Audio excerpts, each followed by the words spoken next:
প্রিয় বন্ধুরা, সবাইকে আসসালামু আলাইকুম। বুনাই দারুসালাম থেকে আমাদের সেই কাঙ্ক্ষিত গোল্ডেন মস্কের আমরা গেট থেকে প্রবেশ করলাম। এই গোল্ডেন মস্ক নাম দেওয়ার পিছনে কারণ হচ্ছে এই যে উপরে যে গোল্ডেন কালার দেখতে পাচ্ছেন, এগুলো কিন্তু শত শত টন গোল্ড দিয়ে বানানো। এবং এই মসজিদে যে কয়শো টন গোল্ড আছে এটা আল্লাহ পাকই ভালো জানে। মসজিদটা পুরা বাউন্ডারি কম্পাউন্ড এবং মসজিদের ভিতরের সব দৃশ্যগুলোই আপনাদের সামনে উপস্থাপন করার চেষ্টা করবো আজকে ইনশাআল্লাহ।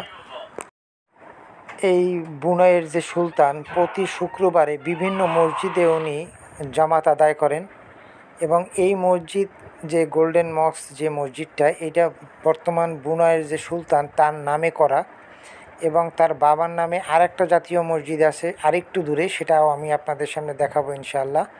এবং এই যে মসজিদ যেটা এখন বর্তমানে আপনি দেখাচ্ছি, এই মসজিদে প্রায় 1000-এর উপরে গাড়ি পার্কিংয়ের সুবিধা আছে এবং আধুনিক সুযোগ সম্বলিত এই মসজিদটি অত্যন্ত চমৎকার একটা মসজিদ। এবং এখানের যে উজুখানাও কিন্তু সেন্সর সিস্টেম। আপনার হাত দেবেন, সেন্সরে যখন কানেকশন হবে তখনই এটার উজুর পানি পড়বে, পানি কোনো ওয়েস্টেজ হবে না। সমুদ্রের পানি রিফাইন করে সারা আপনার এই বুনাইতে সাপ্লাই দেয়। ঝর্ণাটা আছে কৃত্রিম ঝর্ণা, সেই ঝর্ণার পানিটা এখান থেকে এর মাধ্যমে লাইন থেকে আবার চলে যাচ্ছে ওখানে।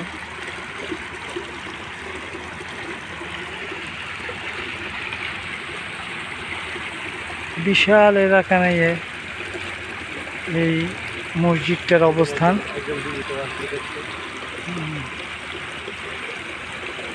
বিধর্মী লোক বা ইসলামপন্থী লোক সবাই আসে এখানে ভিজিট করার জন্য। হ্যাঁ, সব দেশের লোকজন এখানে আসে।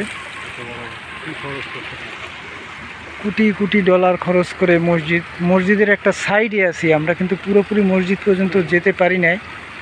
একটা শাখায় আছি, মেইন গম্বুজটা কিন্তু ওইটা।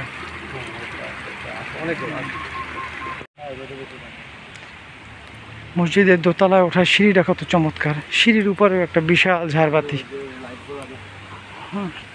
যেগুলা আসলে বলার অপেক্ষা রাখে না যে কত কোটি কোটি টাকা খরচ করছে। আর সবচেয়ে চোখে লাগার মতো যে এই যে কারুকাজটা, চারপাশে 4টা কলম এবং মাঝখানে কলম দেয় নাই, সেখানে ডিজাইন করে দিছে কি পরিমাণ ওয়েট এইটার ভিতরে।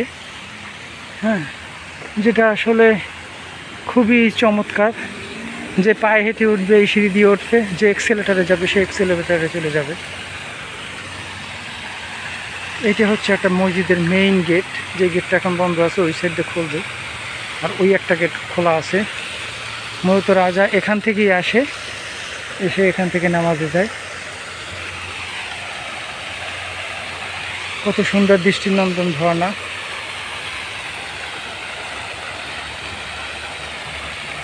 গম্বুজ, যেটা আমার এই স্বল্প জায়গার ক্যামেরায় একসাথে আনা সম্ভব না, অনেক দূর থেকে আনতে হবে।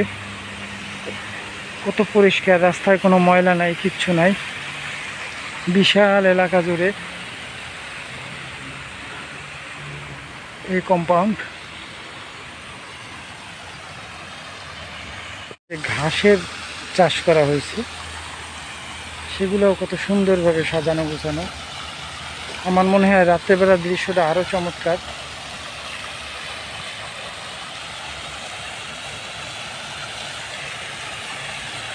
আমার পায়ের জুতা অনেক নিচে ঢুকে যাচ্ছে সেই ঘাসের ভিতরে।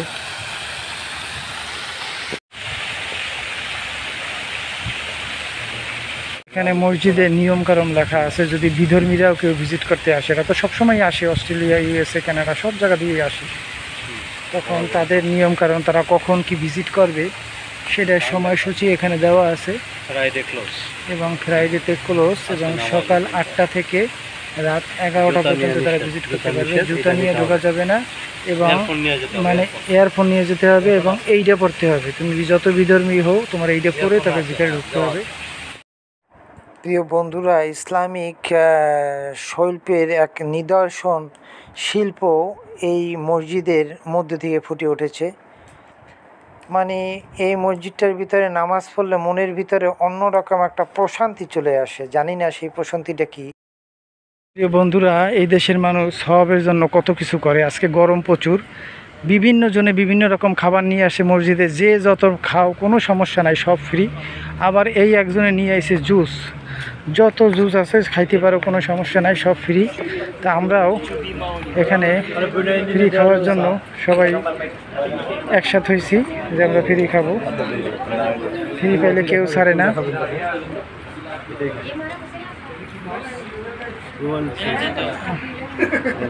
আমরাও এখন ফ্রি খাবো। দেখেন ফ্রি খাইতে কত মজা।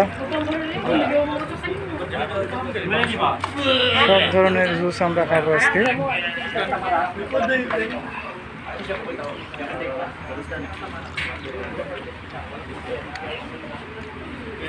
সবাই খাচ্ছে, সস্তা।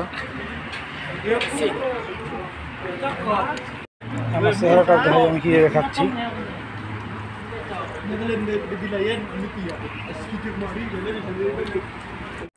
প্রিয় বন্ধুরা, গরমের ভিতরে জুস সে এক অন্যরকম অনুভূতি এবং টেস্ট।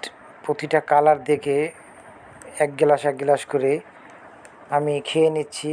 ফ্রি পাইছি, বাঙালি ফ্রি পাইলে কি আর সারা যায়। এই যে কালো বোরখা পরিহিত মহিলা গাড়ি নিয়ে আসছে, উনি মূলত এই জুসগুলো সরবরাহ করছে মানুষের তৃষ্ণা মেটানোর জন্য, সওয়াব কামাইয়ের জন্য। প্রচুর লোক এখানে খাবার নিয়ে আসে, বিরিয়ানি, পোলাও, মাংস, যে যত পারো শুক্রবার দিন খাও, সবাইকে খাওয়ায়। খাওয়ানোর ভিতরে ওদের আতিথেয়তার দিক দিয়ে আর চরমে আছে।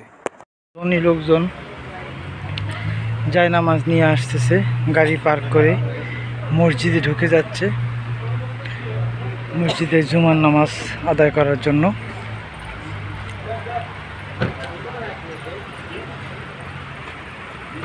সবাই খাওয়ানে ব্যস্ত। দেখো অনেক বাংলাদেশের সাথেই দেখা হইলো, প্রায় 10,000-এর উপরে বাংলাদেশি আছে এখানে। বন্ধুরা, আমার দামি জুতাটা আমি এখানে রেখে যাচ্ছি। এখানে বাংলাদেশের মতো চোর নাই। আমি নিশ্চিন্তে মসজিদে প্রবেশ করলাম। এই বিদেশিরা ভিতরে প্রবেশ করে এবং কেউ শর্ট জামা কাপড় পরে আসে, তাদের জন্য এটা। আমরা স্টেপ বাই স্টেপ মসজিদের ভিতরে প্রবেশ করছি। কত চমৎকার সাজানো গোছানো একটা পরিবেশ। এই সাইডটার পিছনে মানুষ ঘুমাইতে পারবে, যাতে মানুষের দেখতে খারাপ না দেখায়, এর জন্য এটা নাই। কিন্তু কোনো কল নাই, এখানে হাত দিলেই পানি পড়া শুরু করবে সেন্সরের মাধ্যমে। সেন্সরের মাধ্যমে পানি আসবে এবং আমরা উজু করবো ইনশাল্লাহ। কোনো বিদেশি মারা গেলে তারে গোসল এখানে করায়, মসজিদের ভিতরে সুব্যবস্থা আছে।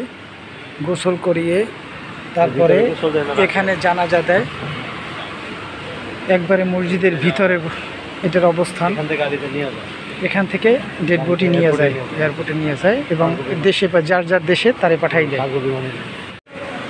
এই মসজিদের দ্বিতীয় সিঁড়িতে ওঠার, এটা ঝর্ণার উপর দিয়ে সিঁড়িটা করা এবং এখান থেকে। প্রিয় বন্ধুরা, আমরা এখন মেইন মসজিদের ভিতরে, যেখানে ইমাম সাহেব খুতবা দেবেন, সেই রুমটার ভিতরে। এখানেও প্রায় 1,500 থেকে 2,000 মানুষ একই সাথে দাঁড়িয়ে নামাজ আদায় করতে পারবে। আর অন্য অন্য রুমে তো আছে, সেটা কথা তো আর বললামই না। এই মসজিদের মোট 17টায়, মেইন রুমে ঢোকার জন্য 17টা দরজা দিয়েই জনগণ ঢোকে ভিতরে। এবং এই যে ঝাড়বাতি দেখতে পাচ্ছি এবং ঝাড়বাতির উপরে যত গোল্ডেন কালার দেখতে পাচ্ছি, এগুলো কিন্তু কালার না, এটা পুরাটাই গোল্ড। এটা মূল গম্বুজটা, এটা পুরাটা গোল্ডের। এবং এই যে পিছনের যে গোল্ডেন কালার দেখতে পাচ্ছি, এগুলো কিন্তু সব গোল্ড দিয়া কারুকাজ করা। এই কারণেই এটার নাম হয়েছে গোল্ডেন মসজিদ, সংক্ষেপে গোল্ডেন মসজিদ বলে। এবং আমরা নামাজ শেষ করে আমরা এখন মসজিদ থেকে বের হয়েছি।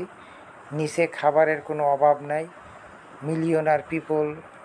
মিলিয়নার যেসব পিপল আছেন, ওরা রান্নাবাড়া করে নিয়ে আসে সওয়াব কামাইয়ের জন্য এবং এখানেই খাওয়ায়, সবাই খায়। তবে আমাদের ওই খাওয়ার সময়টা আজকে আর হবে না, কারণ আমরা আরও কয়েক জায়গায় যাব, যা ভিডিও ধারণ করব।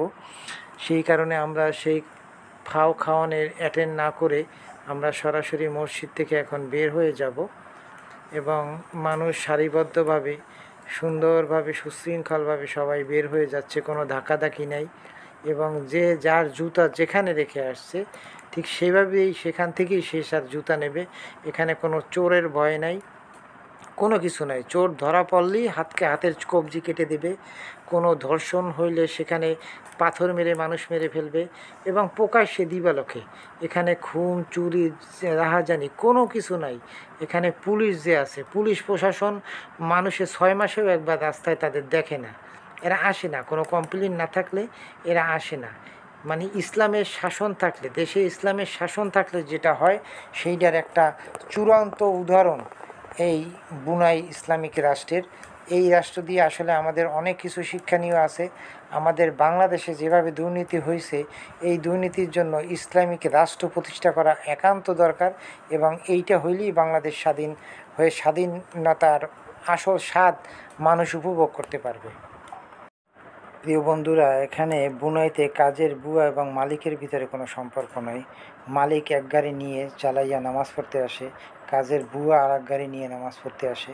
এখানে আইন সবার জন্য সমান, আইনের কোনো ভেদাভেদ নাই। আমরা এখন মসজিদের কম্পাউন্ড থেকে বের হয়ে যাচ্ছি মেইন সিটির উদ্দেশ্যে। আমরা সেই সিটিটাও আপনাদের ঘুরে ঘুরে দেখানোর চেষ্টা করব ইনশাআল্লাহ। সেই পর্যন্ত সবাই ভালো থাকবেন। আল্লাহ হাফেজ।